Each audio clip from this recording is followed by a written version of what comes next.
You removed the soundtrack from the tape before you turned it over to this program. That's correct. I can't allow the voices of the project personnel to be heard by the general public. There's a very good chance their family or friends on the outside might recognize them. Isn't your purpose in releasing this tape to expose Area 51 to the world? My purpose is to expose the existence of the aliens, not compromise these individuals. I made the decision to come forward.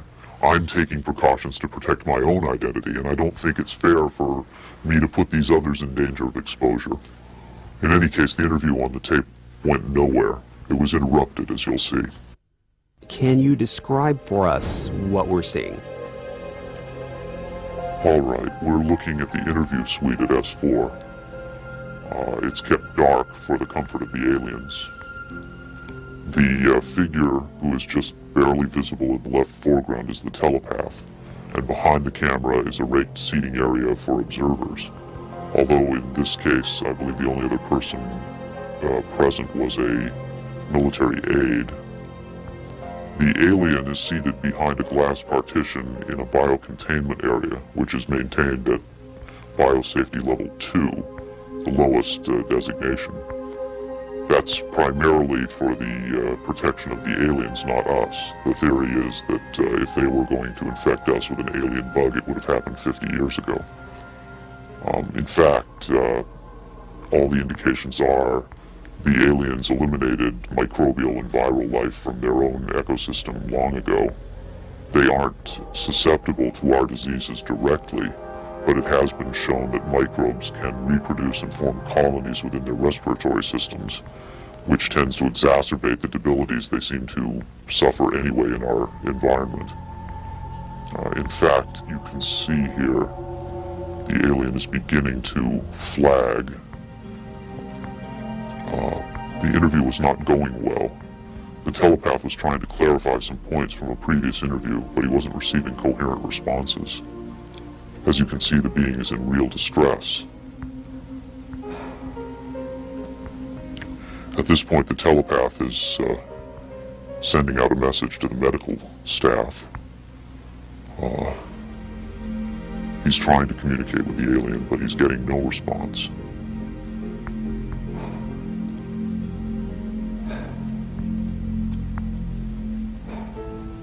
There's very little he can do.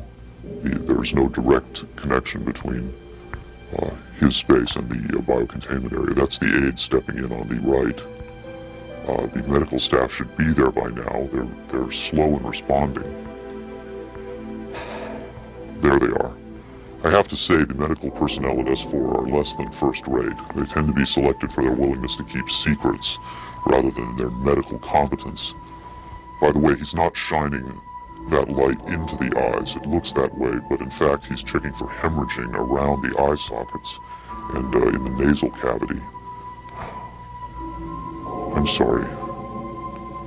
It's very hard for me to watch this.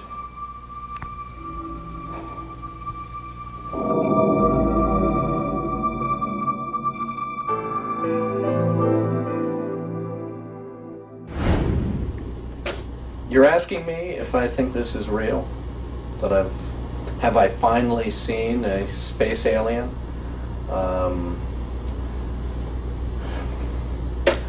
I don't know. But I do know this. I know that this is not a tricked up version like the Alien Autopsy.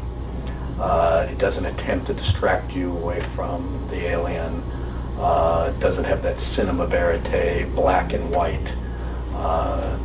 It doesn't go to great lengths to try to fool the audience. Straight ahead. It's an alien on tape. Pretty much the way you'd probably film it. But the point is this. What if it is real?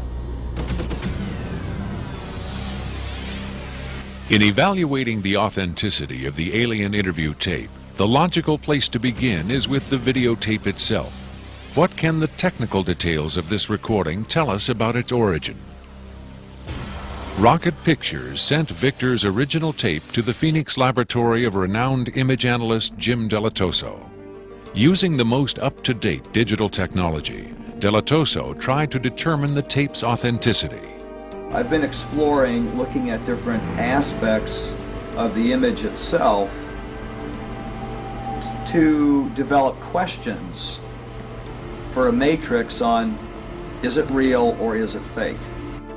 I grabbed a frame in the computer and we're outputting it now in digital format, and you can see that we have an absolutely solid picture. What we've done is taken the picture and moved it over so that we can look at the information that's in between the frames.